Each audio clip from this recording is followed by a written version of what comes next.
नए वीडियो में स्वागत है। ठीक है फ्रेंड्स, तो आज जो हम इम्पोर्टेंट क्वेश्चन करेंगे फ्रेंड्स, कुछ हमारे पेंडिंग रह गए थे। ठीक है, HSC हरियाणा जीके के क्वेश्चन सोल्व करेंगे। ठीक है फ्रेंड्स, तो जो भी कैंडिडेट मतलब HSC ग्रुप डी की तैयारी कर रहे हैं, मेंस की तैयारी कर रहे हैं, तो एक बार उनको जरूर देखना चाहिए। ठीक है फ्रेंड्स, क्योंकि इसमें सारे इंपॉर्टेंट क्वेश्चन ही कराए जा रहे हैं। क्वेश्चन क्या है, निम्नलिखित में से कौन सी तहसील अम्बाला ज़िले की नहीं है। तो देखिए फ्रेंड्स, अम्बाला कौन सी तहसील अम्बाला ज़िले की नहीं है। अम्बाला छावनी तो है, नारायणगढ़ भी है, अम्बाला बराड़ा भी है, सांपला सांपला नहीं है फ्रेंड्स। ठीक है, सांपला इसका गलत हो जाएगा फ्रेंड्स। 1574 वर्ग किलोमीटर क्षेत्र में निम्न में से किस जिले का है। तो ये अम्बाला इसका करेक्ट आंसर है। निम्नलिखित में से कौन सा खंड अम्बाला जिले का है। तो ये रहेगा आपका नारायणगढ़। नारायणगढ़ क्या है, कौन सा खंड अम्बाला जिले का, नारायणगढ़ इसका सही आंसर हो जाएगा। हरियाणा के मध्यवर्ती भाग निम्न में से कौन सा जिला स्थित है।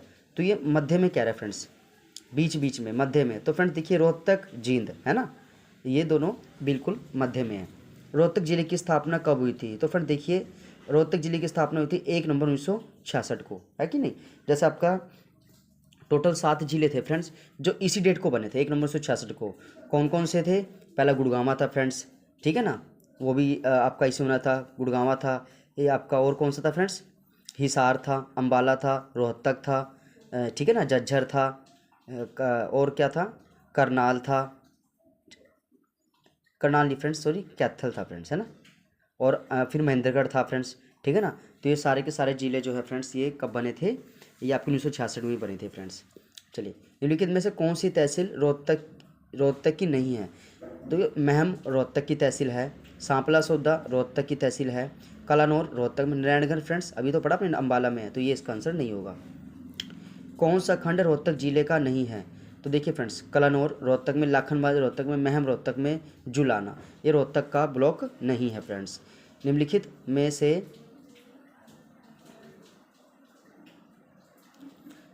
से किस जिले की स्थापना 1 नवंबर 1966 में हुई थी। तो फ्रेंड्स यहाँ पे आपका जींद जो है करेक्ट आंसर हो जाएगा। अच्छा, तो फ्रेंड्स वो झज्जर नहीं, जींद था फ्रेंड्स, क्या था वो, जींद था। जैसे मैंने को बताया था ना फ्रेंड्स कि गुड़गांवा था, हिसार था, अम्बाला था, रोहतक था, है ना, तो वो जींद था। फिर मैं झज्जर बोल गई गलती से, इसका जींद आंसर बिल्कुल सही रहेगा। हरियाणा के मध्यवर्ती भाग में निम्न में से कौन सा जिला स्थित नहीं है। तो जो मध्य में नहीं है तो फ्रेंड्स वो करनाल इसका करेक्ट आंसर रहेगा। ठीक है फ्रेंड्स, जो करनाल है फ्रेंड्स इसका करेक्ट आंसर है। ठीक है, क्योंकि करनाल फ्रेंड्स आपका किधर पड़ जाता है, पूर्व साइड। किधर पड़ता है करनाल फ्रेंड्स, आपका पूर्व साइड पड़ता है, ठीक है ना। तो ये आपका जो है पूर्व में फ्रेंड्स। और कौन से हैं, तो आपका करनाल है, पानीपत है, सोनीपत है, फतेहाबाद है, ठीक है ना। और फ्रेंड्स आपका थोड़ा नीचे आओगे तो आप महेंद्रगढ़, गुड़गांव, आपका मेवात वगैरह है ना फ्रेंड्स, तो सारे आपके पूर्व की सीमा पे ही लगते हैं। जींद जिले का क्षेत्रफल कितना है। तो ये 2702 वर्ग किलोमीटर है। निम्नलिखित में से कौन सी तहसील जींद जिले की नहीं है। तो इंद्री इसका करेक्ट आंसर हो जाएगा फ्रेंड्स। नेक्स्ट देखिए, कौन सा खंड जींद जिले का है। तो देखिए फ्रेंड, महम रोहतक पड़ा, कलानौर रोहतक पड़ा, है ना, इंद्री करनाल, सफीदो आपका जींद सफीदो, है ना। कहता है ना कौन सा खंड ब्लॉक जींद जिले का है, तो सफीदो इसका करेक्ट आंसर हो जाएगा। हरियाणा के मध्य पूर्व में निम्नलिखित में से कौन सा जिला स्थित नहीं है। तो हिसार इसका करेक्ट आंसर है। क्योंकि कहता है भाई, कहता है कौन सा जिला स्थित नहीं है मध्य पूर्व में। मध्य मतलब बीच में और पूर्व में, तो देखिए हिसार तो पश्चिम में है फ्रेंड्स, है कि नहीं। तो ये गलत हो जाएगा, जबकि करनाल, सोनीपत, पानीपत ये पूर्व में। इन्हीं को तो वो यमुना, जो पूर्वी यमुना नहर है, पूर्वी यमुना नहर, वो इसको टच करते हुए यहाँ पे बाढ़ लाते हुए आगे निकल जाती है। अभी तो बच्चे ये देख लो, बस इन दिनों तो तबाह कर रखे इन तीनों को तो बिल्कुल, जो इनकी इंडस्ट्री वगैरह थी सारी ठप पड़ी है, बंद होगी। इनको तो फ्रेंड्स काफ़ी नुकसान हुआ है पानी के चक्कर में। करनाल जिले की स्थापना कब हुई थी। तो 1 नवंबर 1966 में हुई थी। निम्न में से 25-20 वर्ग किलोमीटर क्षेत्रफल किस जिले का है। तो करनाल इसका करेक्ट आंसर है। कौन सी तहसील करनाल जिले की है। तो देखो फ्रेंड्स, इंद्री करनाल में घरोंडा। देखो फ्रेंड, घरोंडा तो बड़ा फेमस है ना, घरोंडा तो आपने पढ़ा होगा, सब्जी उद्यान केंद्र जो इजराइल की सहायता से बनाया गया है। नई नई वैरायटी, हाइब्रिड वैरायटी के यहाँ पे बीज रखे गए हैं, है ना। तो घरोंडा करनाल में, नीलोखेड़ी करनाल में, उपरोक्त सभी इसका करेक्ट आंसर हो जाएगा। निम्नलिखित में से कौन सा खंड करनाल जिले का नहीं है। तो देखिए फ्रेंड्स, कुंजपुरा करनाल में है, नीलोखेड़ी करनाल में, इंद्री करनाल में, सतनाली, ये गलत आंसर हो जाएगा फ्रेंड्स। हरियाणा के दक्षिण पश्चिम में कौन सा जिला स्थित है। ठीक है फ्रेंड्स। हरियाणा के दक्षिण पश्चिम में कौन सा जिला स्थित है, तो आपका रहेगा महेंद्रगढ़। दक्षिण पश्चिम में कौन सा है फ्रेंड्स, आपका महेंद्रगढ़ जिला स्थित रहेगा। ठीक है। महेंद्रगढ़ जिले की स्थापना कब हुई थी, तो ये हुई थी 1 नवंबर 1966 को। महेंद्रगढ़ जिले का क्षेत्रफल कितना है, तो ये 1899 यानी 1899 वर्ग किलोमीटर। निम्न में से कौन सी तहसील महेंद्रगढ़ जिले की नहीं है, तो ये गोहाना में। निम्नलिखित में से कौन सा शहर महेंद्रगढ़ जिले का है, तो ये नारनौल इसका सही आंसर हो जाएगा। निम्नलिखित में से हरियाणा के दक्षिण पश्चिम में कौन सा जिला स्थित है, दक्षिण और पश्चिम की बात कर रहे हैं, तो आपका भिवानी इसका करेक्ट आंसर हो जाएगा। ठीक है फ्रेंड्स, चलिए थोड़ा सा और पढ़ लीजिए। भिवानी जिले की स्थापना कब की गई, तो 22 दिसंबर 1972 को की गई थी। निम्न में से किस जिले का क्षेत्र 3408 वर्ग किलोमीटर, तो भिवानी इसका करेक्ट आंसर है। निम्न में से कौन सी तहसील भिवानी जिले की नहीं है, तो तोशाम भिवानी में, भवानी खेड़ा भिवानी में, सिवानी भिवानी में, खरखोदा सोनीपत में है फ्रेंड्स, ये भिवानी इसका गलत आंसर हो जाएगा। कौन सी तहसील भिवानी जिले की उप तहसील है, यानी सब डिवीज़न है भिवानी की, तो रहेगा बहल। क्या रहेगा, बहल। निम्नलिखित में से कौन सा खंड भिवानी जिले का है, तो इसका उपरोक्त सभी, तोशाम भिवानी जिला, केरू भिवानी जिला, बोधकला, ये सभी का। हरियाणा के मध्य पूर्व में कौन सा जिला स्थित नहीं है, तो नूह मेवाती का करेक्ट आंसर हो जाएगा। निम्नलिखित में से किस जिले का क्षेत्र 21-22 वर्ग किलोमीटर, सोनीपत इसका करेक्ट है। सोनीपत जिले की स्थापना कब की गई, तो ये 22 दिसंबर 1972 को। सोनीपत जिले की स्थापना कब की फ्रेंड्स, सोनीपत जिले की स्थापना 22 दिसंबर 1972 इसका करेक्ट आंसर हो जाएगा। देखो फ्रेंड्स, कुरुक्षेत्र पूछे तो 1973 में, पंचकुला पूछे 1995 में, सोनीपत पूछे 1992 में, भिवानी पूछे सोनीपत पूछे 1972 में, भिवानी पूछे 1972 में। ठीक है ना, ये सब जिले बने थे फ्रेंड्स। निम्नलिखित में से कौन सी तहसील सोनीपत जिले में स्थित है, तो उपरोक्त सभी। निम्नलिखित में से कौन सी तहसील सोनीपत की उप तहसील, तो खरखोदा से करेक्ट आंसर है। निम्न में से कौन सा खंड सोनीपत जिले का नहीं है, तो पेवा इसका करेक्ट आंसर हो जाएगा फ्रेंड्स। सिरसा जिले की स्थापना कब की गई थी, ये की गई थी 26 अगस्त 1975 को, है ना। सिरसा जिले की स्थापना 26 अगस्त 1975 इसका करेक्ट आंसर हो जाएगा। ठीक है फ्रेंड्स।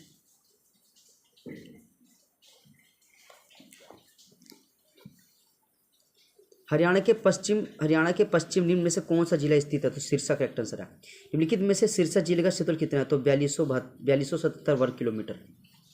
निम्नलिखित में से कौन सी तहसील सिरसा जिले की नहीं है, तो शाहबाद इसका करेक्ट आंसर हो जाएगा फ्रेंड। क्योंकि देखो फ्रेंड, डबवाली सिरसा में, एलनाबाद सिरसा में, रानिया सिरसा में।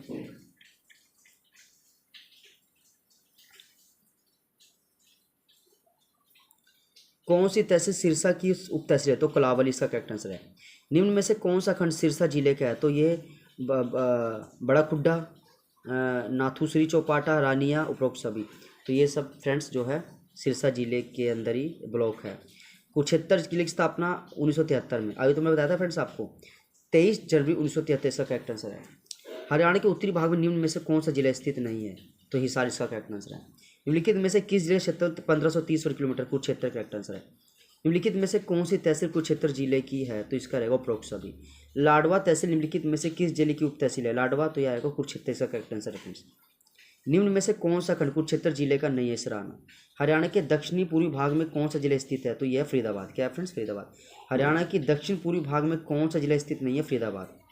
करेक्ट आंसर है फ्रेंड्स। क्योंकि देखो फ्रेंड्स, कहता है हरियाणा की दक्षिण पूर्वी भाग में कौन सा जिला स्थित नहीं है, दक्षिण पूर्वी भाग में। तो देखो फ्रेंड्स, कुरुक्षेत्र दक्षिण पूर्वी भाग में है, रेवाड़ी दक्षिण पूर्वी भाग में है, यमुनानगर दक्षिण पूर्वी भाग में है, लेकिन जो फरीदाबाद है फ्रेंड्स, ये इसका आंसर गलत हो जाएगा। ठीक है फ्रेंड्स, फरीदाबाद इसका आंसर बिल्कुल ठीक नहीं है, क्योंकि फ्रेंड्स ये पश्चिमी भाग में, फरीदाबाद का है पश्चिम साइड में है फ्रेंड्स। अच्छा जी, फरीदाबाद जिले की स्थापना कब हुई थी, तो 1979 को हुई थी, 15 अगस्त 1979 को हुई थी। ठीक है फ्रेंड्स। और फतेहाबाद की तो उसका बोलोगे 1997 1997। अच्छा जी, निम्न में से किस जिले क्षेत्र में 741 वर्ग किलोमीटर तो रहेगा फरीदाबाद। निम्नलिखित में से कौन सी तहसील फरीदाबाद की नहीं है, तो कोसली से करेक्ट आंसर। निम्न में से कौन सी तहसील फरीदाबाद की उप तहसील है, तो तिगांव इसका करेक्ट आंसर है फ्रेंड्स। क्या है, तिगांव। कहता है कौन सी तहसील फरीदाबाद की सब डिवीज़न है, तो तिगांव इसका करेक्ट आंसर हो जाएगा। कौन सा खंड फरीदाबाद का है, तो ये होगा बल्लभगढ़, तिगांव, बलोडली और उपरोक्त सभी। तो उपरोक्त सभी इसका करेक्ट आंसर है। हरियाणा के कैथल जिले की स्थापना कब की गई थी, 1 नवंबर 1998 को की गई थी फ्रेंड्स। निम्नलिखित में से हरियाणा के मध्य उत्तर में कौन सा जिला स्थित है, तो कैथल इसका करेक्ट आंसर हो जाएगा फ्रेंड्स। कह रहा है मध्य उत्तर में कौन सा जिला स्थित है, तो कैथल इसका करेक्ट आंसर है। मध्य उत्तर में, मतलब फ्रेंड्स उत्तर साइड भी है और मध्य में, तो कैथल इसका करेक्ट आंसर हो जाएगा फ्रेंड्स, ठीक है ना। क्योंकि फ्रेंड आपको पता है कुरुक्षेत्र से फिर दो डायरेक्शन मुड़ जाती बाबू, एक आपका पश्चिम की तरफ, एक पूर्व की तरफ। आप पूर्व की तरफ आओगे तो आपको फिर करनाल मिलेगा, पानीपत मिलेगा, सोनीपत मिलेगा, फिर दिल्ली आएगा, फिर आगे डिस्ट्रिक्ट आएंगे। और अगर कैथल से अगर आप पश्चिम की तरफ जाओगे, कुरुक्षेत्र से पश्चिम की तरफ जाओगे तो कुरुक्षेत्र के ठीक नीचे आपको कैथल मिल जाएगा, है कि नहीं फ्रेंड्स। तो इस वजह से आपको चलेगा ये पूरा स्टेप। निम्न में से कैथल जिले का क्षेत्रफल कितना है, तो ये आएगा 2317। क्या रहेगा, कैथल जिला आएगा 2317 वर्ग किलोमीटर स्क्वायर से। निम्नलिखित में से कौन सी तहसील कैथल जिले की नहीं है, तो यहाँ बापोली तो पानीपत में है ना, तो कलायत कैथल में, फतेहपुर कैथल में, पुंडरी कैथल में, बपोली पानीपत में। कौन सा खंड कैथल जिले का है, तो कलायत कैथल में, सीवान गांव कैथल में, चीका कैथल में, उपरोक्त सभी। निम्न में से कौन सी तहसील कैथल जिले की उप तहसील नहीं है, तो फ्रेंड्स ये भी थोड़ा देख लीजिए आप। कहता है गुहल्ला कैथल में, कलायत कैथल में, फतेहपुर कैथल में है फ्रेंड्स, याद रहे। कालका तो फ्रेंड्स पंचकुला में पड़ जाता है, तो ये इसका आंसर आपका गलत हो जाएगा ना। देखो फतेहपुर भी आपका कैथल में है फ्रेंड्स, फतेहपुर कैथल में, कालका इसका सही आंसर हो जाएगा। निम्नलिखित में से कौन सा जिला हरियाणा के दक्षिण भाग में स्थित नहीं है, तो कौन सा जिला हरियाणा के दक्षिण भाग में नहीं है, दक्षिण भाग में नहीं है, तो फ्रेंड्स दक्षिण भाग में नहीं है वो रहेगा आपका कैथल, जबकि रेवाड़ी। देखो फ्रेंड दक्षिण भाग हम किसकी बात कर रहे हैं, हरियाणा के जो सबसे नीचे जो डिस्ट्रिक्ट है ना, सबसे नीचे वाले, जिसमें आपको महेंद्रगढ़ आता है, रेवाड़ी आता है कि नहीं फ्रेंड्स, ठीक है। तो सिरसा आ जाता है फ्रेंड्स आपका, सिरसा तो खैर सबसे पश्चिमी जिला है। सिरसा से जब नीचे की तरफ आओगे फ्रेंड्स जब आप, है ना, तो वो सारे डिस्ट्रिक्ट आपके जो हैं वो क्या हैं, दक्षिण वाले हैं, ठीक है। तो कैथल दक्षिण में नहीं है फ्रेंड्स, कैथल अभी आपने पढ़ा था पूर्व और पश्चिम की तरफ है, कहाँ पूर्व और पश्चिम की तरफ, दोनों में कैथल स्थित है फ्रेंड्स। करते हैं क्वेश्चंस को। तो जो भी कैंडिडेट अभी सीट का पेपर दे चुके हैं या जिनको लग रहा है उनके नंबर कम आया है, तो फ्रेंड्स वही थोड़ी बहुत प्रैक्टिस में कमी रहेगी आपकी। पेपर भी हार्ड था इस बार, पहले के मुकाबले बहुत मुश्किल पेपर था। ऐसा पेपर तो देखो यूपीएससी लेवल का आता है, जैसा पेपर अभी सीटी का लिया इन्होंने, तो उस हिसाब से तो मैं कह रहा हूँ कि भाई साहब कैंडिडेट की तो गलत फहमी दूर हो गई होगी। जो कैंडिडेट सोच रहे थे कि बिना पढ़े हम पास हो जाएंगे, या पिछले साल का पेपर हमने देख लिया आसान आता है, 1-2 महीने पढ़ के हम पास हो जाएंगे, तो गलत फहमी सारी दूर हो गई। अब फ्रेंड्स अभी भी टाइम है कि आप पढ़ना शुरू कर दो, यहाँ कहीं कोचिंग ले लो जा कर के, घर बैठने से कुछ नहीं होगा। अगर आप सोच रहे हो घर बैठ के आपकी नौकरी लग जाएगी, तो लग तो जाएगी, इसमें कोई शक नहीं है, लेकिन लगेगी 30-35 साल की उम्र में, ठीक है ना। जब तक वो कंसेप्ट समझ आएगा तब तक तो बहुत देर हो जाएगी। इसलिए आप सबसे पहले एक काम करो कि भैया एक अच्छी सी कोचिंग आसपास ज्वाइन कर लो, क्योंकि आजकल कोचिंग में भी बहुत एडवांस तरीके से पढ़ाया जा रहा है, अच्छा पढ़ाया जा रहा है, ठीक है फ्रेंड्स। तो मैं आपके भले के लिए कह रहा हूँ, घर बैठने से नौकरी नहीं लगेगी, कि जब तक आपको अपनी कंपटीशन का पता ही नहीं चलेगा कि आप कितना अच्छा पढ़ रहे हो। मान लो आप घर पे पढ़ते हो, घर पे आपने जो है अपना मॉक टेस्ट लगाया, आपके मॉक टेस्ट में भाई 60 ऊपर नंबर आ गए, ठीक है, तो कोई बात नहीं, 60 से ऊपर नंबर आ गए। अब यही मॉक टेस्ट आप एक बार बच्चों के बीच में बैठ के दो जो आपके कोचिंग सेंटर में पढ़ते हैं। अगर वहाँ 10 बच्चे भी होंगे ना, अपने आप को जज कर लो कि आपके 64 बने हैं तो उनके 84-76 बने हैं, आपकी सिलेक्शन नहीं हो पाएगी, दूसरी सिलेक्शन होगी। तो घर बैठे रहोगे, सिलेक्शन कभी नहीं होगी। घर से बाहर निकलो, कोचिंग जाओ, लाइब्रेरी जाओ, टाइम दो, और जितने भी काम धाम आपने पकड़ रखे हैं फैक्ट्रियों में, सिक्योरिटी गार्ड, इधर उधर जो धक्के खा रहे हैं वो छोड़ कर पहले पढ़ाई पर ध्यान दो, तब जाके अपनी नौकरी लगेगी फ्रेंड्स। चलिए स्टार्ट करते हैं। खाना शब्द का प्रणार्थक रूप क्या है, तो खाना का है खिलाना। बूढ़े धीरे चलते हैं, इसमें धीरे क्या है, क्रिया विशेषण। राम तैरता है, यह वाक्य किस क्रिया के लिए उदाहरण है, तो ये राम तैरता है अकर्मक क्रिया। अब फ्रेंड्स यहाँ पे आपको कन्फ्यूजन होगी, भाई राम तैरता है अकर्मक कैसे है, बता तो रहा है कि राम तैरता है, लेकिन फ्रेंड्स मैं पूछ रहा हूँ राम तैरता है, राम है, संज्ञा है, क्रिया है, कर्म का है यहाँ पे। मेरे कहने का मतलब है भाई राम कहाँ तैरता है, तालाब में तैरता है, नदी में तैरता है, कहाँ पे तैर रहा है वो तो मेंशन नहीं है, ये सेंटेंस अधूरा है, तो यह कर्मक क्रिया है फ्रेंड्स। अच्छा, वह लजा रही है, अकर्मक क्रिया है, मतलब उसको शर्म आ रही है। भाई शर्म किस लिए आ रही है, ये तो मेंशन नहीं है कि भाई वो अपने पति को देख के शर्मा रही है, अपने जेठ को देख के शर्मा रही है, उसके बारे में मेंशन नहीं है ना, तो यह कर्मक क्रिया होगी। राम रोटी खाता है, राम भी है, रोटी भी है, खाता भी है, सब कुछ है, सकर्मक क्रिया है फ्रेंड्स ये वाला आपका। चलिए नेक्स्ट क्वेश्चन देखिए। नेक्स्ट क्वेश्चन क्या है, निम्न में से कौन सा वाक्य कर्म क्रिया का उदाहरण है? तो मोहन सोता है। मोहन सोता है क्या फ्रेंड्स? कर्म क्रिया। क्या है ये? मोहन सोता है, कर्म, कर्म है ना, अकर्मक है फ्रेंड्स। कौन सा वाक्य अकर्मक क्रिया क्या है? मोहन सोता है। आप देखिए सोना क्या कोई काम है? सोना कोई काम है? नहीं फ्रेंड्स, मैं आपको बता दूं सोना क्रिया नहीं माना जाता, ठीक है, तो यह कर्मक क्रिया ही होगा आपका। लिंग वचन अविकारी शब्द देख लीजिए। ज्ञानवान, ज्ञानवान पुल्लिंग शब्द है तो स्त्रीलिंग होगा ज्ञानवती। क्या होगा फ्रेंड्स? ज्ञानवती इसका करेक्ट आंसर है। योजक किसे कहते हैं? समुच्चय बोधक अव्यय को। योजक किसे कहते हैं? समुच्चय बोधक अव्यय को क्या कहा जाता है फ्रेंड्स? तो योजक कहा जाता है। के साथ, के पास, के अंदर, के ऊपर आदि शब्द डैश अव्यय के अंदर आते हैं तो ये आ जाएगा संबंध बोधक। क्या है फ्रेंड्स? संबंध बोधक।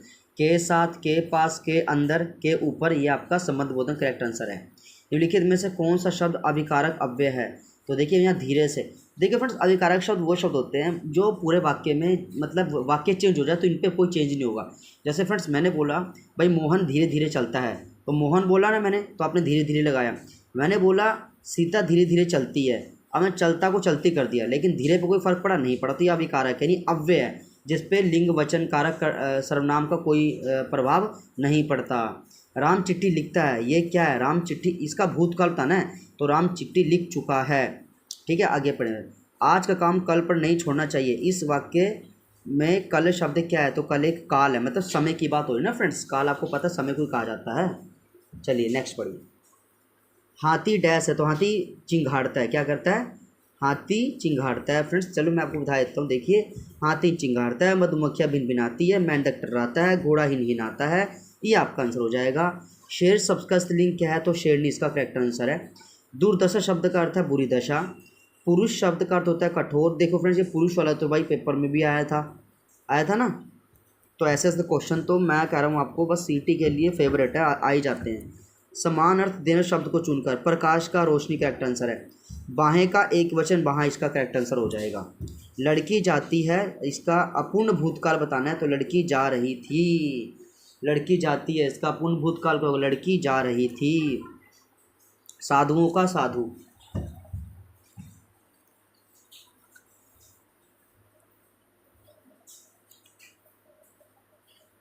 घोड़ा शब्द का स्त्रीलिंग रूप है घोड़ी। शब्दकोश में सही शब्द क्रम तो ये, तो फ्रेंड देखिए शब्दकोश में सही शब्द क्रम है तो अक्लमंद, अच्छा, अजीब, अनुवाद। क्या फ्रेंड्स? अक्लमंद, अच्छा, अजीब, अनुवाद। और फ्रेंड्स मैं आपको बता रहा था कि अभी देखिए मतलब सीटी का भी एनालाइज करते रहते हैं यूट्यूबर्स भाई लोग, तो आप ये देख लीजिए मतलब 11 साढ़े 11 लाख बच्चों ने पेपर दिया था फ्रेंड्स, दिया था ना, जिसमें से मैं आपको बता रहा हूँ कि सिर्फ 181 बच्चे ऐसे थे एससी कास्ट में जिनके 80 नंबर आए हैं फ्रेंड्स। देख लो आप, है कि नहीं? मतलब कितना कितना मतलब इस बार टफ पेपर बनाया था फ्रेंड्स। 11 लाख में, साढ़े 11 लाख में सिर्फ 181 बच्चों ने 80 प्लस नंबर लिए हैं। ठीक है कि नहीं? तो इसी एंगल से आप समझ सकते हो भाई साहब कि जब उनका वो इतने पढ़े लिखे बंदे जो मतलब 10-10 घंटे बैठ के तैयारी कर रहे हैं, उनके 81 नंबर बन रहे हैं फ्रेंड्स, 80 नंबर बन रहे हैं, है कि नहीं? तो आपको तो फ्रेंड्स और लेवल अच्छी तरह तैयारी करनी चाहिए, ठीक है ना। और फिर मैं वही आपको यही बोलूँगा कि भाई थोड़ा सा घर बैठ के यार तैयारी ना करो। यूट्यूब पे पढ़ना अच्छी बात है, नई नई बुक से पढ़ने का मौका मिल जाता है। गुड मॉर्निंग, कैसे हो आप लोग? तो फ्रेंड्स फिर से आपके साथ एक नए क्वेश्चन के साथ नए वीडियो में आपका स्वागत है। और फ्रेंड्स पहले मैं बता दूं आपको, आज हम जो टॉपिक करेंगे वो हम करेंगे अन्य। अन्य का मतलब होता है एक्स्ट्रा, जो हरियाणा के अंदर इंपॉर्टेंट क्वेश्चन होते हैं ना, वो करेंगे। इससे पहले हमने क्या क्या टॉपिक क्लियर कर लिया मैं आपको दिखाता हूँ। हमने संग्रहालय कर लिए, ठीक है फ्रेंड्स। संग्रहालय करने के बाद हमने क्या कंप्लीट किया, इसमें से ये हमने किया अपना हरियाणा में परिवहन, मतलब हरियाणा में जो रोडवेज़ वगैरह है उसके इंपॉर्टेंट क्वेश्चन। और फ्रेंड्स आप देख सकते हो जितने क्वेश्चन मैं करा रहा हूँ सारे प्रीवियस ईयर क्वेश्चन। आप ये नहीं कह सकते कि ये क्वेश्चन जो एक्स्ट्रा कुछ भी नहीं है फ्रेंड्स, सारे के सारे इंपॉर्टेंट क्वेश्चन। देखिए पीजीटी हिंदी के पेपर में आया हुआ है फ्रेंड्स, एचएससी पटवारी में आया हुआ है, ठीक है। तो उससे पहले जो फ्रेंड्स मैंने टॉपिक क्लियर किया वो मैंने क्या करवाया था मैं आपको दिखाता हूँ एक बारी। इससे पहले हमने ख़त्म किया है फ्रेंड्स, क्या ख़त्म कर दिया, ये हमारे पास है ये वाला, ये था नामकरण व ब्रांड एम्बेसडर, ठीक है, ये भी हमने कर लिए, ठीक है फ्रेंड्स। और आप देख लो जितने ही मैंने क्वेश्चन कराए हैं सारे के सारे, mandi supervisor, station supervisor, PGT Hindi, HSC clerk परीक्षा 2016, सारे के सारे फ्रेंड्स देख सकते हो, इसमें कोई भी फालतू क्वेश्चन नहीं है, सारे के सारे इंपॉर्टेंट क्वेश्चन है फ्रेंड्स। और इसी को जो है आपको इम्पोर्टेंट तरीके से कराया जा रहा है। एक ये देखिए, हरियाणा के संसाधन, खेल परिसर, खनिज संपदा व ऊर्जा हमने कंप्लीट कर लिया है फ्रेंड्स, ठीक है। और इससे पहले हमने क्या कंप्लीट किया, मैं आपको एक बार दिखा देता हूँ, मैं आपको दिखाता हूँ एक बार फ्रेंड्स, एक मिनट, बस एक मिनट का समय दे दो। ये है, और क्या है फ्रेंड्स यहाँ पे, मतलब फ्रेंड्स हमने काफ़ी कुछ कवर कर लिया है, ठीक है ना। तो बस आप एक बारी जो जो वीडियो अपलोड है ना उसको एक बार आप अच्छे से देख लीजिए। ये देखिए फ्रेंड, एक ये सबसे लंबा टॉपिक था, हरियाणा की पॉलिटिक्स, सीएम साहब, मंत्रिमंडल, राज्यपाल, राष्ट्रपति शासन और आपका पार्लियामेंट, और ये आपका हाई कोर्ट, और आपका जो है ये हो गया पंचायती राज तंत्र हो गया, ठीक है ना। तो इससे इंपॉर्टेंट हमने जो रिगार्डिंग सारे क्वेश्चन हमने कंप्लीट कर लिए हैं।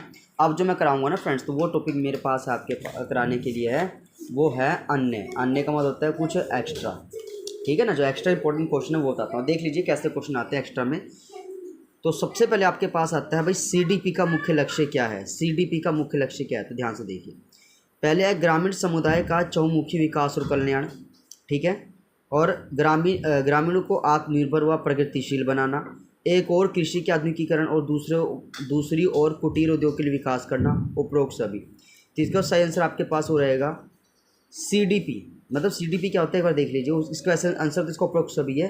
सीडीपी होता है सकल देसी उत्पाद, क्या होता है जी, सकल देशीय उत्पाद, ठीक है ना, यानी ग्रोस डोमेस्टिक प्रोडक्ट जिसको आप बोलते हो। इसका मुख्य लक्ष्य ग्रामीण समुदायों का चौमुखी विकास, चौमुखी होता है मतलब चारों तरफ से विकास होना, और कल्याणकारी, ग्रामीण आत्मनिर्भर प्रगतिशील बनाना, और कृषि के लिए अच्छे आधुनिकीकरण, और दूसरी ओर कुटीर उद्योग का विकास करना।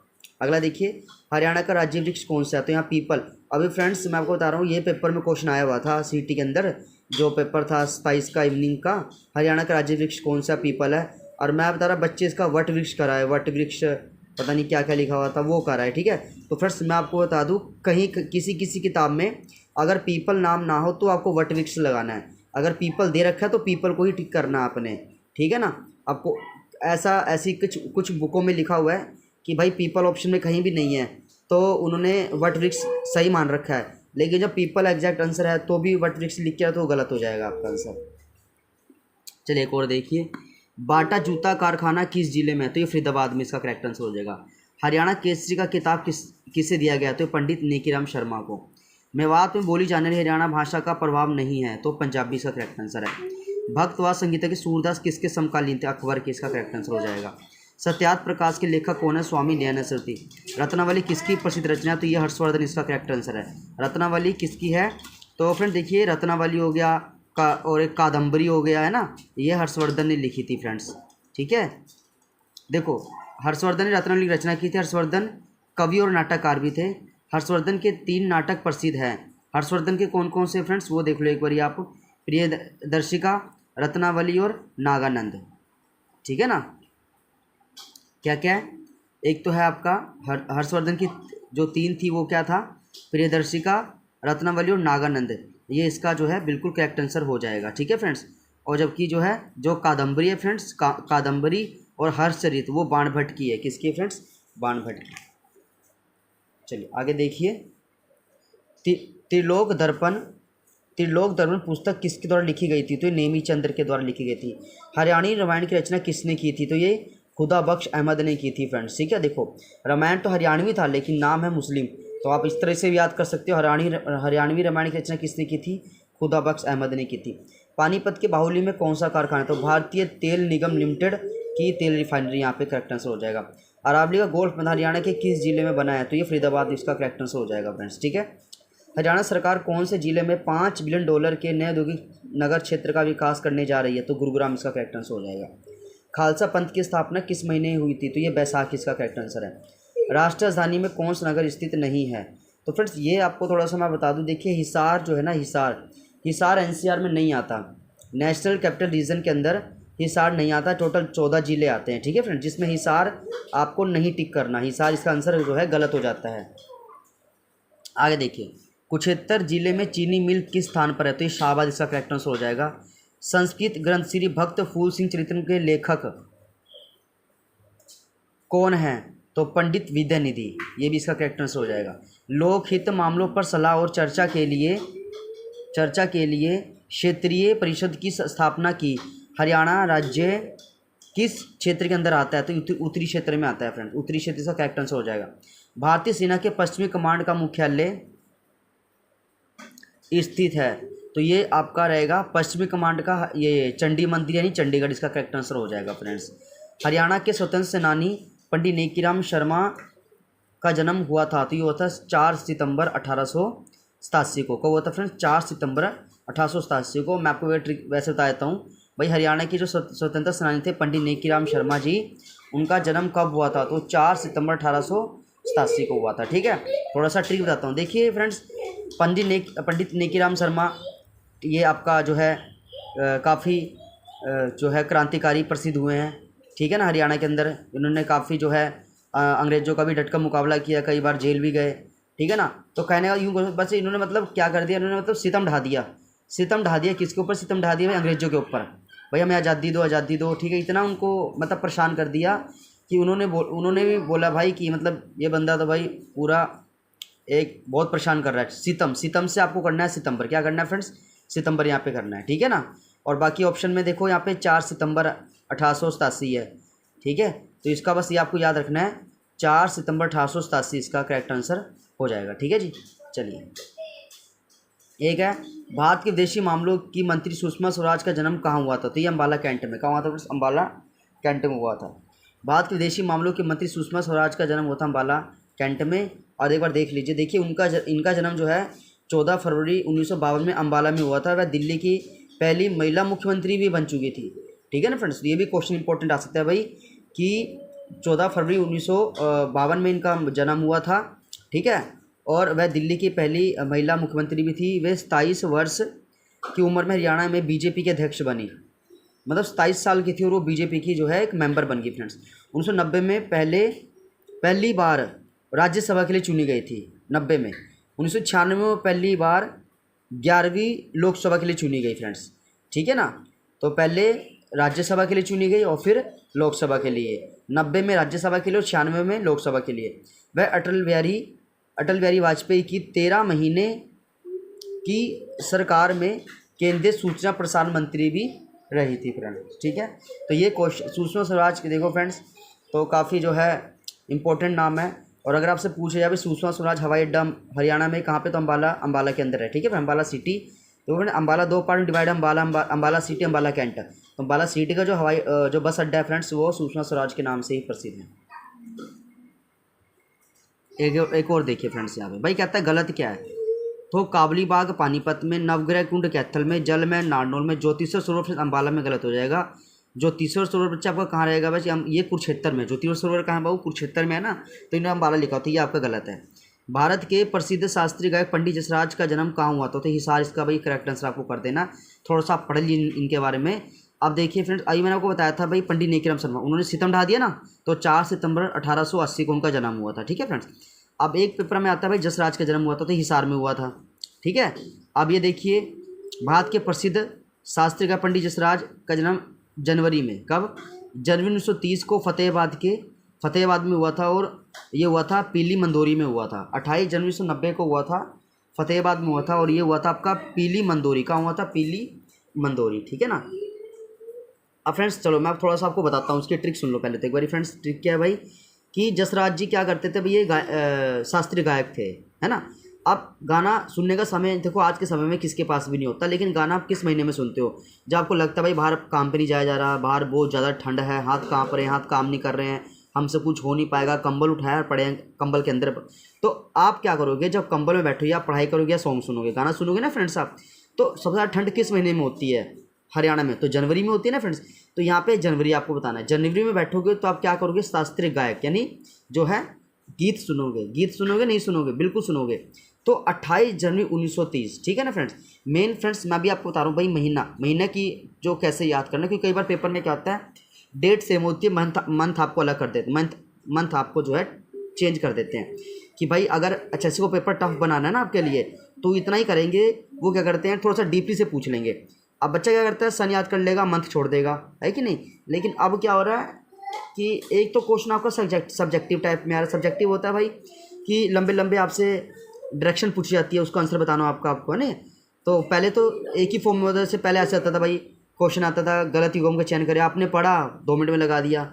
लेकिन अब क्वेश्चन कैसा आता है, यहाँ से क्वेश्चन स्टार्ट हुआ, यहाँ पे क्वेश्चन खत्म हो रहा है नहीं, सॉरी, यहाँ से क्वेश्चन स्टार्ट हुआ, यहाँ पे क्वेश्चन खत्म हो रहा है। अब बोलते हैं इसका आंसर दो। अब ये सीटी में ऐसे तो हुआ, और कैसा हुआ।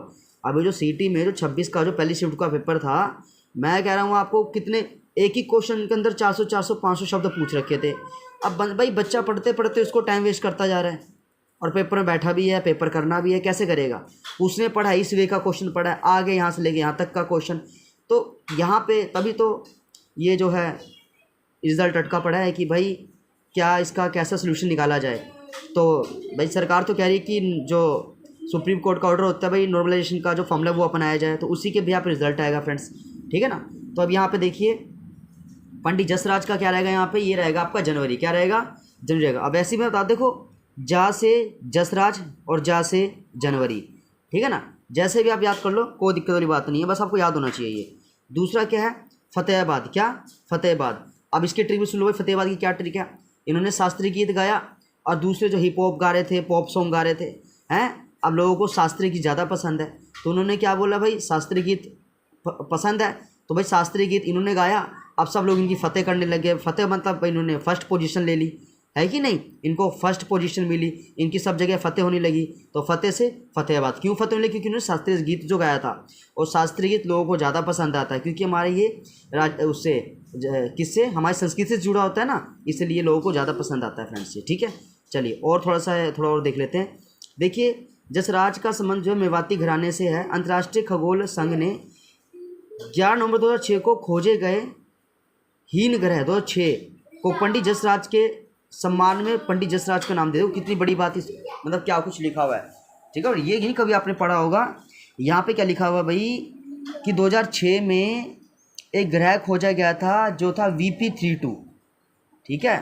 पंडित जसराज के सम्मान में पंडित जसराज नाम दिया 2006 इसका। अच्छा एक और देखिए, वर्तमान में हरियाणा राज्य में नगर निगम की कुल संख्या कितनी है। तो फ्रेंड्स मैं आपको बता दूं, देखो जी अभी भी जो है ना आपको 10 ही टिक करके आना है फ्रेंड्स, ठीक है। कई यूट्यूबर्स आपको 11 बताते हैं, तो यार देखो 11 खाली बोलने से नहीं होता, सरकार को इसको मान्यता प्राप्ति देनी चाहिए भाई। हमने वैलिड कर दिया भाई 11 जो मानेसर जो बनाया 11वां उन्होंने, उसको हमने भाई रजिस्टर में दर्ज कर दिया कि भाई 11वां भी है। लेकिन फ्रेंड्स अभी सिर्फ ये 11वां नाम का ही बना है, आपके टोटल 10 ही हैं, ठीक है फ्रेंड्स। तो पेपर में HSC 10 आंसर ही मानता है, आप 11 टिक करके ना आ जाना, ठीक है। क्योंकि देखो फ्रेंड्स जब तक आपका नया डाटा नहीं आएगा, अभी जनगणना नहीं हुई है अभी, ठीक है ना फ्रेंड्स। अभी कोई 2011 के बाद कोई जनगणना नहीं कराई अभी तक, तो 2011 के ही हिसाब से आपकी पॉपुलेशन पूछी जाती है, उसी के हिसाब से आपका जो है एजुकेशन नंबर पूछा जाता है ना। उसी के 2011 के हिसाब से लिटरेसी रेट पूछी जाती है, ठीक है ना। 2011 के हिसाब से आपका पर कैपिटा इनकम पूछा जाता है। तो आप फ्रेंड्स जो है 11 टिक अभी ना करो, इसका 10 आंसर ही आप ठीक करोगे, ठीक है। क्योंकि अभी तक भाई हरियाणा सरकार खुद कंफ्यूज हो रही है कि 11वें को माने कि ना माने। चलिए देखिए, उर्दू मुख्यतः किस दिन बोली जाती है, तो इसका गुरुग्राम इसका करेक्ट आंसर है। हरियाणा के किस भाग में सर्वाधिक वर्षा होती है, तो उत्तर पूर्वी भाग में सर्वाधिक वर्षा होती है, ठीक है फ्रेंड्स। कहाँ पे होती है, उत्तर पूर्वी भाग में सर्वाधिक वर्षा होती है। और उत्तर पूर्वी भाग में आपको पता है क्यों होती है, क्योंकि उत्तर और पूर्वी भाग में पूरा पहाड़ी इलाका है फ्रेंड्स, ठीक है ना। और पहाड़ी इलाकों में वर्षा का मेन कारण क्या, कि जब भी जो है बादल आते हैं ना फ्रेंड्स, तो बादल किस साइड से आएंगे, बादल देखो वहीं से आएंगे जहाँ से उनको पानी मिलेगा। जैसे कि आपका जो समुद्र घिरा पड़ा है पूरा का पूरा, ठीक है फ्रेंड्स, तो जो पूरा समुद्र जो घेर रखा है फ्रेंड्स, वहाँ से बदल बन के आता है, और बदल वहाँ पर रुकते हैं या वहाँ फटते हैं जहाँ पे पहाड़ उनको रोक लिया करके। तो ये पूरा पहाड़ी इलाका है फ्रेंड्स। उत्तर पूर्वी भाग क्या है, ये पहाड़ी इलाका है, शिवालिक की पहाड़ी है यहीं पे आपका, ठीक है ना। उत्तर से हिमालय पहाड़ी है वो भी जो है पूर्वी भाग में फैली हुई है। तो ये बड़ी बड़ी पहाड़ियाँ, फिर इनका मेन काम क्या होता है, बदल को रोक लेना, और जहाँ बदल रुकेगा वहाँ पे बरसात होगी फ्रेंड्स, वहाँ की नदियाँ उफान मारेगी। तो इसलिए बच्चे बाबू अम्बाला में ज़्यादातर, और आपका जो है कुरुक्षेत्र, पानीपत, सोनीपत, क्योंकि यहाँ पे यमुना नदी जो है इनको अपने सीमा पे रखी हुई है। किस किस जिलों को रखी हुई है फ्रेंड्स, तो आपका पानीपत हो गया, सोनीपत हो गया, ठीक है ना, ऊपर से थोड़ा करनाल हो गया, ठीक है फ्रेंड्स। तो ये सब क्या है, ये सब पूरा यमुना नदी से डूबी पड़ी है, क्योंकि वो यमुना नदी का बहाव है। और आपको पता है अगर पानी ज़्यादा हो जाए तो पानी कहाँ छोड़ा जाता है, यमुना नदी में छोड़ा जाता है। और अभी फ्रेंड्स मैं आपको बताऊँ यमुना नदी में 1 लाख से ऊपर जो है पानी क्यूसेक छोड़ा गया है कि नहीं। तो सबसे ज़्यादा पानी यमुना नदी में छोड़ा गया है, इसलिए फ्रेंड्स अभी जो है बुरा हाल हो रखा है पानीपत का। सोनी जितनी फसल थी वो सारी ख़राब हो चुकी है, ठीक है ना। तो आपको याद रखना भाई किस भाग में सबसे ज़्यादा वर्षा होती है, तो उत्तर पूर्वी भाग में वर्षा होती है। और भाई ये मैं उन बच्चों के लिए नहीं बता रहा हूँ जो बच्चे सीडीओ पर पास कर चुके हैं, क्योंकि तो उनको तो पता ही होता है भाई क्या रीज़न है। भाई मैं ये चीज़ें उन बच्चों के लिए बता रहा हूँ जो बच्चों का भाई सीटी क्वालिफाई नहीं हो पाता, बहुत मेहनत करते हैं भाई, इनके कंसेप्ट क्लियर नहीं है। तो अब आप याद कर लो भाई, उत्तर पूर्वी भाग वो भाग होता है जहाँ पे जो है ज़्यादा बरसात होती है, ठीक है। क्योंकि यहाँ पे पहाड़ है और पहाड़ क्या करते हैं, बदल को रोकते हैं, जहाँ बदल रुकेगा वहीं फटेगा। तो ये इसका आंसर है। हरियाणा में एटलस उद्योग कहाँ पे, तो सोनीपत इसका करेक्ट आंसर है। और फ्रेंड्स एक आता है देखो, एटलस साइकिल उद्योग हरियाणा के सोनीपत में मानते हैं, जिसकी पहली यूनिट 1951 में लगी थी भाव। हरियाणा के किस जिले में जनगणना 2011 के अनुसार महिला साक्षरता दर न्यूनतम है, तो इसका मेवात इसका करेक्ट आंसर हो जाएगा। फ्रेंड्स देखिए, राष्ट्रीय राजधानी क्षेत्र में कौन सा नगर शामिल नहीं है, तो हिसार इसका। देखिए एनसीआर में हरियाणा के 14 जिले शामिल है, एनसीआर के 8 जिले एनसीआर में शामिल नहीं है। अब अच्छा तो कुछ बताता हूँ मैं आपको, देखो सबसे पहले तो भाई 14 जिले मैं आपको बता भी रहा था, 14 जिले जो हैं वो किस में, एनसीआर में शामिल है। एनसीआर मतलब नेशनल कैपिटल, जो दिल्ली से मतलब सटे में, जिनको दिल्ली का सीधा बेनिफिट मिलता है, ठीक है ना। ये ऐसे 14 जिले हैं जिसको आप कह सकते हो दिल्ली से सीधा बेनिफिट मिलता है। अगर इन 14 जिलों में बिजनेस किया जाए, क्या किया जाए, बिजनेस किया जाए, तो आपको ज़्यादा बेनिफिट मिलेगा, क्योंकि यहाँ से दिल्ली बिल्कुल पास है, दिल्ली टच में है। और दूसरा आपको क्या है, आपका आने जाने का जो रास्ता वो भी ईजी रहेगा आपके लिए, ठीक है ना फ्रेंड्स। तो आपका जो बिजनेस है, क्योंकि वो तो सबसे सस्ता सामान आपको कहाँ मिलता है, दिल्ली मिलता है। आपने देखा होगा कि जितने व्यापारी होते हैं वो ज़्यादातर अपने कच्चे सामान के लिए किस पे डिपेंड है, दिल्ली पे डिपेंड है। क्योंकि दिल्ली फ्रेंड्स ऐसा है जहाँ पे सबसे बड़ा जो है आपका ट्रांसपोर्ट का जरिया है एयरपोर्ट। क्या है, एयरपोर्ट। तो दिल्ली में दूसरे राज्यों से भी सामान आता है तो यहाँ सस्ता मिलता है। तो दिल्ली सटा है 14 जिले यहाँ पे टच में आते हैं। अब ये बोलता है भाई, मैं बताता हूँ यहाँ पे पूछा क्या है, कौन सा नगर भाई शामिल नहीं है।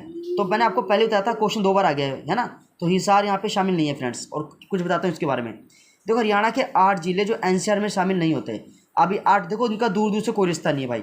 हिसार, सिरसा, फतेहाबाद, कैथल, कुरुक्षेत्र, अम्बाला और पंचकुला और यमुनानगर, ये एनसीआर में शामिल नहीं होते, बिल्कुल नहीं होते, ठीक है फ्रेंड्स।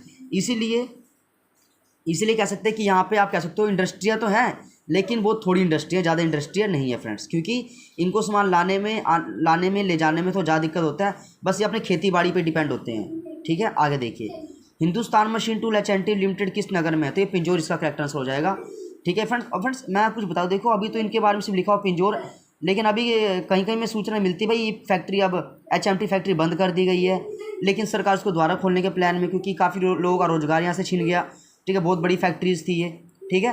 तो अभी तो चलो आपको ये पेपर में आता है तो आपको पिंजौरी इसका टिक करना है, ठीक है। आगे देखिए, कुरुक्षेत्र जिले में सरकारी चीनी मिल किस स्थान पर है, तो देखो शाहबाद में फ्रेंड्स, ठीक है। और थोड़ा देखिए, देखो कुरुक्षेत्र जिले में सरकारी चीनी मिल स्थापना स्थित है। इस मिल की स्थापना 1984 में की गई थी फ्रेंड्स, ठीक है। तो आप देख सकते हो भाई पुरानी मिल है, बहुत पुरानी मिल है फ्रेंड्स, ठीक है। और यह मिल 1984 से ही चीनी उत्पादन में विशेष योगदान दे रही है। चलिए, हरियाणा में सांगकर्ता का प्रारंभ किस कलाकार से है, तो सांगकर्ता किशनलाल भाटी से करेक्ट आंसर हो जाएगा।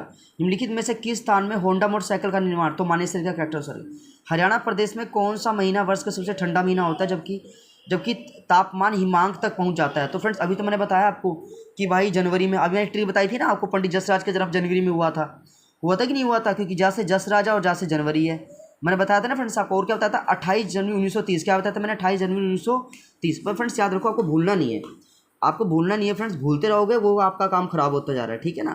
तो आपको बस एक बार जो याद करा दिया, थोड़ा सा उसको भाई थोड़ा सा रुक जाओ, थोड़ा सा शांत हो जाओ, ठीक है। वीडियो को थोड़ा सा स्टॉप कर दो, आराम से बस सोचो उसके बारे में कि कैसे आपको याद हो सकता है, ठीक है फ्रेंड्स। तब आपको भूल के आगे निकलना नहीं है, जितना भूलोगे वो कहीं ना कहीं काम खराब होता रहेगा आपका, ठीक है। चलिए आगे देखिए फ्रेंड्स। और फ्रेंड्स देखो, मैंने पिछली वीडियो में भी यही बताया था आपको कि भाई देखो ऐसा है, घर बैठने से तैयारी नहीं होती भाई, कहीं ना कहीं आसपास जो बढ़िया कोचिंग सेंटर लग जाओ भाई, ठीक है। मैं अपने फ़ायदे की बात नहीं कर रहा हूँ, मैं आपके फ़ायदे की बात कर रहा हूँ, क्योंकि भाई देखो सिलेक्शन उसी का होगा जो सही डायरेक्शन में पड़ेगा कि नहीं पड़ेगा। अब आप जो है यूट्यूब से पढ़, अच्छी बात है, यूट्यूब से पढ़ना भी बहुत अच्छी बात है, यूट्यूब से आपको नई नई वीडियोस मिल जाती है, डायरेक्ट आपको इंपॉर्टेंट क्वेश्चन सीखने को मिल जाता है। लेकिन मेरे कहने का मतलब है कि जो आपको ट्रिक बताई जाएगी याद करने की, जो बढ़िया ट्रिक बताई जाएगी, जो आपको पेपर लिया जाएगा, जो आपका कॉम्पिटिशन लेवल बढ़ेगा ना, वो बढ़ेगा आपका भाई, आपका ये कोचिंग सेंटर में जाकर के बढ़ेगा, ठीक है। जब तक आप 20 बच्चों के सेंटर में नहीं बैठोगे तब तक आपको बिलीव नहीं होगा कि मेरी पोजीशन क्या है, ठीक है कि नहीं। आपने भाई सारी यूट्यूब पढ़ लिया, सारी यूट्यूब वीडियो देख ली, आपको लगता है कि भाई ठीक है अच्छी बात है, अब मेरा पेपर निकल जाएगा। तो आपको क्या कैसे कह सकते हो आपका पेपर निकल जाए? क्या आपने किसी बच्चे के साथ कंपटीशन किया? क्या आपने मार्केट में जाके अपना को रियलाइज़ किया कि मार्केट में मेरी क्या वैल्यू है, मार्केट में कितने नंबर लेके आ पा रही हूँ, है कि नहीं? तो सबसे पहले भाई आप एक कोचिंग ज्वाइन कर लो, कोई भी कोचिंग जो बढ़िया पढ़ाता हो आपको, ठीक है ना, वहाँ पे आप ज्वाइन कर लो, ठीक है। क्योंकि आजकल कोचिंग में बहुत एडवांस लेवल की तैयारी कराई जा रही है, ऑन द टॉपिक का वो पढ़ाया जा रहा है, ठीक है फ्रेंड्स। तो वही आपको टॉपिक पढ़ना है, वहाँ प्रॉपर आपका टेस्ट लिया जाएगा हर शनिवार को और संडे को। तो कहीं ना कहीं आपका पूरा बेनिफिट है फ्रेंड्स, ठीक है। वहाँ पे देखो घर बैठ की तैयारी को, नौकरी को तब भी लग जाएगी जो घर बैठ की तैयारी करोगे, ऐसी कोई बड़ी बात ही नौकरी नहीं लगेगी, लग जाएगी, लेकिन आपकी उम्र निकल जाएगी। आपकी नौकरी लगेगी 30 साल, 32 साल, 35 साल, मतलब आपकी आधेड़ उम्र तो निकल चुकी है कि नहीं। 50 साल रिटायरमेंट हो जाएगी, सिर्फ 20 साल की नौकरी करोगे आप, क्या फ़ायदा है? नौकरी का सबसे सही उम्र होता है 22, 23, 24 साल। इस 3 में लग जाओ तो आपकी बल्ले बल्ले, घर वाले भी खुश हो जाएंगे, आप भी खुश हो जाओगे, है ना। लेकिन उसके बाद तो फिर आपका प्रेशर आ जाएगा, भाई पेरेंट्स भी बोलते हैं यार बच्चा इतना बड़ा हो गया, करता धरता कुछ नहीं है, नौकरी के चक्कर में बैठा हुआ है ना। तो कहेंगे डीमोटिव आप पूरा हो जाओगे। तो मेरा कहने का मतलब है कि अभी भी कुछ नहीं बिगड़ा है आपका, ठीक है। अभी अगर आपकी उम्र 28 साल 29 साल है, फटाफट भाई कोचिंग कहीं ज्वाइन कर लो, अच्छे से तैयारी करो और यूट्यूब पे भी दिन रात बैठ के पढ़ा करो, कहीं ना कहीं सिलेक्शन पक्का हो जाएगा फ्रेंड्स। आगे देखिए, तो क्वेश्चन क्या है, हरियाणा प्रदेश में कौन सा महीना वर्ष का सबसे ठंडा महीना होता है? मैं बता जनवरी, क्योंकि देखो फ्रेंड्स जनवरी सबसे ठंडा महीना होता है। तो यहाँ पे मैंने बता दिया, क्योंकि फ्रेंड्स देखो जनवरी में क्या होता है, बेसिकली ज़्यादातर पहाड़ों पर फ्रेंड्स क्या होता है, बर्फ़ जम जाती है। क्या जम जाती है? बर्फ़ जम जाती है। अब फ्रेंड्स जहाँ पे बर्फ़ जमेगी उसके आसपास ठंड तो होगी ना, होगी, है कि नहीं। तो फ्रेंड्स इसी कारण से ये होता है कि भाई पूरे अम्बाला साइड में, पूरे आपका पंचकुले में, पूरे आपका यमुनानगर साइड में जो पहाड़ी इलाका है यहाँ ज़्यादा कड़ाके की ठंड पड़ती है फ्रेंड्स, क्योंकि यहाँ पे बर्फ़ का प्रकोप ज़्यादा होता है। क्योंकि जो पर्वत होता है वो बर्फ़ को नीचे गिरने नहीं देता फ्रेंड्स। क्योंकि देखो फ्रेंड्स एक तो सबसे ऊंचाई पर होते हैं पहाड़ की चोटियाँ, ठीक है ना, और एक तो क्या होता है वो बर्फ़ को पिघलने भी नहीं देती फ्रेंड्स। क्यों? क्योंकि आसपास का जो तापमान होता है ना फ्रेंड्स वो ठंडा होता है। और आपने देखा होगा जब फ्रिज में आप पानी को रखते हो तो बर्फ़ क्यों बन जाता है? जब तक फ्रिज बंद रहेगा वो बर्फ़ ही रहेगा कि नहीं रहेगा फ्रेंड्स। इसे जब तक इन बर्फ़ पर सूर्य की रोशनी नहीं पड़ेगी ये ऐसे ही जमे रहेंगे फ्रेंड्स, और जब तक जमे रहेंगे तब तक ठंडे रहेंगे। तो सबसे ज़्यादा पहाड़ों में जो बर्फ़ जमती है जनवरी के महीने में, इसीलिए फ्रेंड्स आपको जनवरी के महीने में सबसे ज़्यादा ठंड लगती है फ्रेंड्स, ठीक है। लेकिन आजकल क्या हो रहा है, आजकल जो पेड़ कट रहे हैं ना फ्रेंड्स, पेड़ कटने से क्या हो रहा है, अब ठंड का टाइम और बढ़ेगा फ्रेंड्स। जनवरी भी कवर होगा पूरा, फरवरी भी कवर होगा, जनवरी से बाद दिसंबर भी कवर होगा फ्रेंड्स। क्योंकि कहीं ना कहीं इन्वायरमेंट बिल्कुल गलत हो गया, बिल्कुल इन्वायरमेंट ख़राब हो गया। क्योंकि बस फ्रेंड्स पहले क्या था, पहले ये था फ्रेंड्स कि पहले पेड़ पौधे ज़्यादा हुआ करते थे, ठीक है। तो पेड़ों पे चलती थी हवा, जब वो हवा चलती थी, जब कुछ हवा चलती थी इन्वायरमेंट की, कुछ हवा चलती थी, पत्ते हिलते थे। जब पत्ते हिलते थे फ्रेंड्स, एक पत्ता हिलता उसके साथ पेड़ के सारे पत्ते जब हिलते थे फ्रेंड्स, तो कहीं ना कहीं हवा की मात्रा बढ़ जाती थी, और हवा जितनी ज़्यादा लगती थी तो उतनी जल्दी बर्फ़ भी पिघलती थी और ठंड कम पड़ जाती थी। लेकिन अब क्या हो रहा है फ्रेंड्स, अब ये हो गया, सारे पेड़ काट दिए आपने, ठीक है कि नहीं। अब ऊष्मा का प्रकोप ज़्यादा हो गया, मतलब जो ठंडी ऊष्मा होती है उनको कोई हिलाने डुलाने वाला नहीं है, सूर्य की रोशनी पड़ने वाली नहीं है उनके ऊपर, हवा चल नहीं रही है। तो इसलिए कहीं ना कहीं ठंड का महीना बढ़ता जा रहा है फ्रेंड्स, ठीक है। मतलब मेरे कहने का मतलब है फ्रेंड्स कि पेड़ जो कट रहे हैं ना, इंडस्ट्री के नाम पे जो पेड़ कट रहे हैं, ये बहुत ज़्यादा नुकसान हो रहा है। इंसान अपने आप ही खुद अपना गला घोट रहा है, खुद अपने आप को मार रहा है फ्रेंड्स, ठीक है ना। क्योंकि पेड़ फ्रेंड्स देखिए, इंसान से पहले पृथ्वी पर क्या था, इंसान से पहले पृथ्वी पर पेड़ ही तो थे, है कि नहीं। हमसे पहले मौजूद पेड़ का था, पेड़ ही आप लोगों ने काट दिए, हम लोगों ने मतलब पेड़ काट दिए, है कि नहीं। हमसे पहले पेड़ थे, हम बाद में आए, पहले पेड़ पौधे आए, हमने उनको ही काट दिया। अब क्या हमारा वजूद रहेगा बिना पेड़ पौधे के? बिल्कुल नहीं रहेगा फ्रेंड्स, ठीक है कि नहीं। अभी फ्रेंड्स आप देख लीजिए साउथ साइड में कितने बड़े बड़े जंगल काट दिए, पेड़ काट दिए फ्रेंड्स, तो उन सबका क्या हुआ, सारे पेड़ काट दिए ना फ्रेंड्स, है कि नहीं। अब इसे पेड़ काटने से क्या होगा फ्रेंड्स, पूरा टेम्परेचर ही मतलब ख़राब हो गया पूरा। मतलब एक होता है ना ग्रीन हाउस इफेक्ट जिसको आप बोलते हो, ग्रीन हाउस प्रभाव जो बोलते हो फ्रेंड्स। ग्रीन हाउस प्रभाव का मतलब क्या होता है कि जो आपने फैक्ट्री खोल ली है, फैक्ट्री में से जो धुआं निकलता है, जिसमें आपका CFCS होता है, क्लोरोफ्लोरोकार्बन होता है, NO2 होता है, SO2 होता है, जो खतरनाक गैसें होती हैं फ्रेंड्स, जो ज़्यादातर बच्चों बुजुर्गों को मार देती है, ख़त्म कर देती है फ्रेंड्स। तो मेरे कहने का ये मतलब है कि भाई ये गैसें जो हैं, पहले क्या होता था जब पेड़ पौधे होते थे फ्रेंड्स, तो पेड़ पौधों के पत्तों पे गैसें चिपक जाती थी। और जब पेड़ पौधे क्या करते, जब अपने रंध्र खोलते थे, जिसको आप क्लोरोप्लास्ट बोलते हो, जिसको आप पेड़ के छोटे छोटे छेद बोलते हो, वो छेद जब खुल जाते थे ना फ्रेंड्स, तो उनके ऊपर पानी आ जाता था। पत्तों के जो छेद खुलते थे उसके अंदर से पानी निकलता था, और वो पानी क्या करती उन गैसों को मतलब द्वारा अपने अंदर एब्जॉर्ब करके उसको जड़ों में ले जाती थी, और आप ऐसे बच जाते थे। मतलब इस तरीके से ये इंसान को खतरा नहीं था। लेकिन अब क्या हो रहा है फ्रेंड्स, अब पेड़ पौधे बिल्कुल भी नहीं है कि नहीं। अब इनको अब जो गैसें निकल रही है, खतरनाक जो गैसें निकल रही है फ्रेंड्स, ये इन्वायरमेंट में जाती तो है लेकिन ये अंतरिक्ष में नहीं जा पाती, मतलब बाहर नहीं जा पा रही है, ये घूम फिर के वापस ही आ रही है। मतलब ये जाती है और ये जो आपका जो वायुमंडल इससे टकराती है और हवा के माध्यम द्वारा पृथ्वी पे ही आ जाती है। तो इसे बोलते हैं ग्रीन हाउस इफेक्ट का बढ़ना, मतलब गैस का बाहर ना निकलना। आपने जो जहरीला गैस जो बाहर छोड़ा है ना, वो अंतरिक्ष में नहीं जा रहा है, वो द्वारा आपके पास ही आ रहा है। तो इनका कोई जाने का कोई आप साधन नहीं है। तभी तो ज़्यादातर बुजुर्गों में देखा होगा आपने, हार्ट की प्रॉब्लम, सांस की प्रॉब्लम, ये ज़्यादा हो रहा है कि नहीं हो रहा है फ्रेंड्स। तो बस मेरे फ्रेंड्स, ये मेरे कहने का मतलब है कि जहाँ तक वीडियो पहुँच रही है भाई, अपने घर के अंदर, घर के आंगन में, चाहे गमलों में, चाहे अपने बगीचों में पेड़ पौधे लगा लो अगर जिंदा रहना है तो। क्योंकि फ्रेंड्स ये प्रूफ हो चुका है भाई, जिस घर में ज़्यादा पेड़ पौधे हैं वहाँ के लोग कम बीमार पड़ते हैं, ठीक है ना। अब गाँव के लोगों को देख लो आप, है ना फ्रेंड्स, कितने कम बीमार पड़ते हैं। चलो मुझे बताना था फ्रेंड्स, क्योंकि आपको पता है कितना बुरा हाल हो गया भाई, पेड़ के इंडस्ट्री के नाम पे सारे पेड़ काट दिए, यानी इंसान तो खुद मरने वाला है फ्रेंड्स। ये इतने बाढ़ क्यों आ रहे हैं, देखो आपके सामने कितना बाढ़ आया, कितना पूरा पंजाब डूब गया, सारी नदियाँ खत्म हो गई। रीज़न क्या है, रीज़न यही है ना कि पेड़ पौधे काट लिए गए फ्रेंड। पहले पेड़ बड़े पेड़ हुआ करते थे, पेड़ होते थे फ्रेंड्स, ये पानी की दिशा मोड़ सकते थे, इनमें इतनी पावर थी, बड़े बड़े इनके मोटे मोटे जड़ होती थी। अब आपने सारा पेड़ तो काट दिया, ये सीधा फसलों में घुस जाता सारा का सारा पानी। अब चलो आगे पढ़ते हैं। हरियाणा में किस स्थान पे होंडा मोटरसाइकिल का निर्माण होता है, मैंने इसमें बता दिया फ्रेंड। हरियाणा प्रदेश में कौन सा महीना वर्ष का ठंडा महीना होता है, जब तापमान हिमांक है जनवरी, इसका क्या है। बाणभट्ट किस राज्य के मित्र राज कवि थे, तो इसका रहेगा हर्षवर्धन, इसका करेक्ट आंसर हो जाएगा फ्रेंड्स, ठीक है। चलिए आगे करते हैं फटाफट।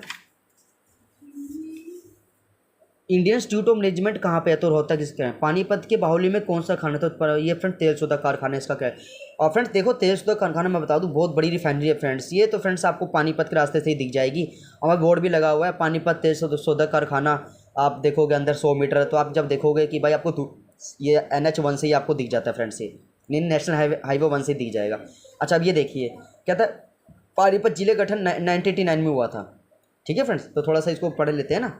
चलिए, KMP का पूर्ण रूप देख, कुंडली मनेसर पलवल, इसका करेक्ट आंसर है। अति प्राचीन वट जिसे गीता ज्ञान से संबंधी माना जाता है, ये ज्योतिषर में है। किसको उर्दू काव्य की समीक्षा का पहला घोष माना जाता है, तो ये मुकदमे में शेर शायरी, इसका करेक्ट आंसर हो जाएगा। किसको हरियाणा का पहला सूफी को माना जाता है, तो ये आपका रहेगा शेख मोहम्मद तुलसी, इसका करेक्ट आंसर रहेगा फ्रेंड्स। नेक्स्ट देखिए, HSIIDC ने किस स्थान पर औद्योगिक मॉडल टाउन विकसित किया, तो मानेसर में। क्या friends, Manesar. Panchkula IT park किस वर्ष, तो 2008 में। हरियाणा के गुरुग्राम में मारुति सुजुकी प्राइवेट लिमिटेड पहली कंपनी थी जिसने किस वर्ष शहर में एक उत्पाद इकाई की स्थापना की थी, है 1980, इसका 1980 करेक्ट आंसर है। हीरो मोटरसाइकिल का निर्माण निम्न में से किस, ये धारूहेड़ा में। हरियाणा लिबर्टी जूते कहाँ बनते हैं, तो ये बनते हैं करनाल में। निम्न में से हरियाणा की राज्य भाषा हिंदी, इसका करेक्ट आंसर है फ्रेंड्स, ठीक है। चलिए, कौन सी योजना स्वामीनाथन रिपोर्ट अनुशंसा आधारित है, ये पशुधन बीमा योजना, इसका करेक्ट आंसर हो जाएगा फ्रेंड्स।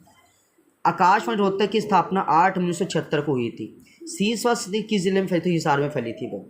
निम्नलिखित में से किस जगह पर सूची कारखाना, तो माने से इसका करेक्ट आंसर होगा। हरियाणी भाषा को किस वर्तनी में लिखा जाता है, तो देवनागरी में फ्रेंड्स, इसका करेक्ट आंसर हो जाएगा। बिरला समूह द्वारा स्थापित टेक्नोलॉजी इंस्टीट्यूट ऑफ टेक्सटाइल एवं साइंस कहाँ पे, तो ये भिवानी में है, ठीक है फ्रेंड्स। क्वेश्चन क्या बोला मैंने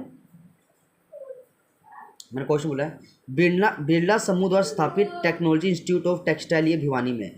शिवालिक पहाड़ी का उच्चतम बिंदु करोह कहलाता है फ्रेंड्स। निम्न सभी काव्य संबंधी सिवाय राजाराम शास्त्री, इसका करेक्ट आंसर हो जाएगा, ठीक है फ्रेंड्स। चलो थोड़ा सा और पढ़ लेते हैं फ्रेंड्स। मेरा तो फ्रेंड्स यही उद्देश्य है कि आपको नए नए क्वेश्चन हमेशा आपको दिखाऊं कि आप जो है इन क्वेश्चन को करिए फ्रेंड्स, तो आपको ज़्यादा बेनिफिट मिलेगा, ठीक है। अच्छा तो फ्रेंड्स, मैं जैसे कई बेचारे भाई बंधु कमेंट करते हैं, सर जी किताब का नाम बता दो, किताब का नाम बता दो। तो फ्रेंड्स देखो फ्रेंड्स, मैं आपको बता रहा हूँ कि फ्रेंड्स किताब का नाम तो चलो अभी तो नहीं बताऊंगा आपको, क्योंकि फ्रेंड्स देखो अभी तो मैं पढ़ा ही रहा हूँ ना आपको। एक बार पूरी बता दूँ आपको, मतलब पूरा पढ़ा दूँ इसमें से, उसके बाद आपको बुक का नाम डिक्लेयर कर दूंगा, ठीक है ना। तो क्योंकि फ्रेंड्स देखो, अगर मैंने बता दिया फिर आप तो किताब से ही पढ़ लोगे ना फ्रेंड्स, ये भी तो है। चलो, संघर्ष परिप्रेक्ष्य के लिए सही शब्द क्या है? तो ये एक वस्तु का पार्श्व, इसका करेक्ट आंसर हो जाएगा। गुरुग्राम जिले की स्थापना कब हुई थी? 1 नंबर 1986, इसका करेक्ट आंसर है। निम्नलिखित में से कौन सी तहसील गुरुग्राम में है? तो पटौदी, इसका करेक्ट आंसर है फ्रेंड्स। निम्नलिखित में से कौन सा खंड गुरुग्राम का नहीं है? आदमपुर, इसका करेक्ट आंसर। हरियाणा के दक्षिण पूर्व में कौन सा जिला स्थित है? गुरुग्राम स्थित है फ्रेंड्स। 1258 वर्ग किलोमीटर में क्षेत्र किस जिले का है? तो गुरुग्राम से।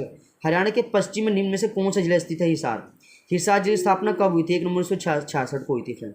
निम्न में से कौन सी तहसील हिसार जिले के? तो नारनौल, इसका करेक्ट है। निम्नलिखित में से हिसार जिले का क्षेत्रफल कितना आती है? 3983, 3983। निम्नलिखित में से कौन सा खंड हिसार का नहीं? तो नीलोखेड़ी हिसार का नहीं है। 1 नंबर 1966 निम्नलिखित में से कौन सा जिला बना था? तो अम्बाला बना था फ्रेंड। हरियाणा के उत्तर में कौन सा जिला स्थित? तो इसका अम्बाला, इसका बिल्कुल करेक्ट आंसर हो जाएगा। कहता है हरियाणा के उत्तर में कौन सा जिला? तो फ्रेंड्स देखिए फ्रेंड्स, यहाँ पे बता दूँ फ्रेंड्स, पंचकुला भी है, चंडीगढ़ भी पड़ जाता है और अम्बाला भी पड़ जाता है, यमुनानगर भी है फ्रेंड्स। तो सारे आपके नॉर्थ में पड़ते हैं, क्योंकि सारे फ्रेंड्स ये पहाड़ी इलाके हैं ना, इसीलिए।